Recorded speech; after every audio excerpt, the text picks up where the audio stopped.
बिहार सरकार के मंत्री विजय चौधरी ने लालू यादव की विसर्जन वाली टिप्पणी पर एनडीए की मजबूती को लेकर बड़ा बयान दिया है। बता दें कि शिक्षा मंत्री विजय चौधरी ने कहा कि लालू यादव के बिहार में 2 सभाओं में अमर्यादित टिप्पणी के बाद एनडीए की जीत और भी आसान बन गई है।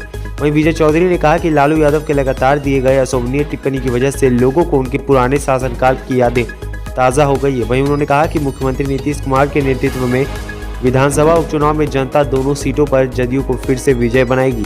विपक्षियों पर तंज कसते हुए समस्तीपुर परिसदन में बिहार सरकार के शिक्षा मंत्री विजय चौधरी ने मीडिया को संबोधित करते हुए विपक्षियों पर जमकर पलटवार किया है। लालू जी के आने के बाद से परिवर्तन दिख रहा है और वो परिवर्तन यही दिख रहा है कि उनके आने से पहले जो एनडीए के पक्ष में हवा थी वो उनके आने के बाद से और तेज हो गई है। यही परिवर्तन दिखा है, इसलिए कि हम लोगों को थोड़ी दिक्कत हो रही थी। जो बिहार या कुशेश्वर स्थान की हालत जो 15-20 साल पहले थी उनके हुकूमत के समय में, तो ये अब धीरे धीरे स्मरण कराने में परेशानी हो रही थी, क्योंकि नई उम्र के जो लड़के हैं अब उनको ये भरोसा हो ही नहीं रहा था आज कभी ऐसा भी बिहार रहा हो।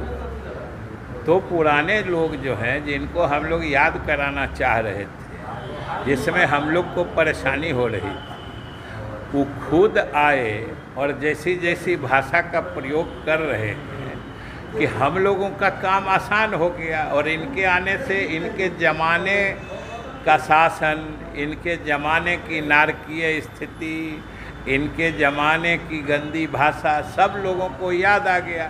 तो स्वाभाविक रूप से एनडीए के पक्ष में हवा तेज हो गई। एक विसर्जन करना मुख्यमंत्री के लिए क्या अच्छा शोभनीय था?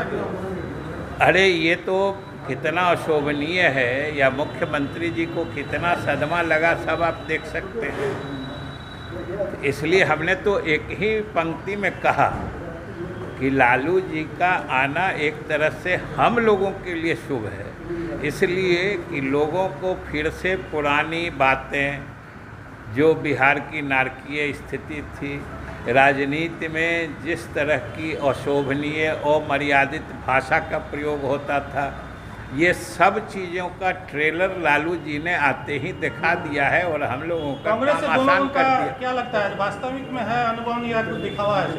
क्या कांग्रेस और राजनीति के बीच में जो चल रहा है? नहीं, देखिए वो तो बात स्पष्ट है कि ये दोनों एक दूसरे का कंधा पकड़ के चल रहे थे। लगा कि कंधा पकड़े पकड़े दोनों डूब जाएंगे, तो अभी तो छोड़ छोड़ के दोनों दिखा रहे हैं, क्योंकि देखिएगा कि दोनों कुल मिला के एनडीए के नुकसान की ही बात करते हैं, आपस में किसी के नुकसान की बात नहीं करते। तो अभी तक तो दिखावा है, लेकिन 2 तारीख को जब नतीजे आएंगे तो फिर से दोनों को साथ ही डूबने की नौबत।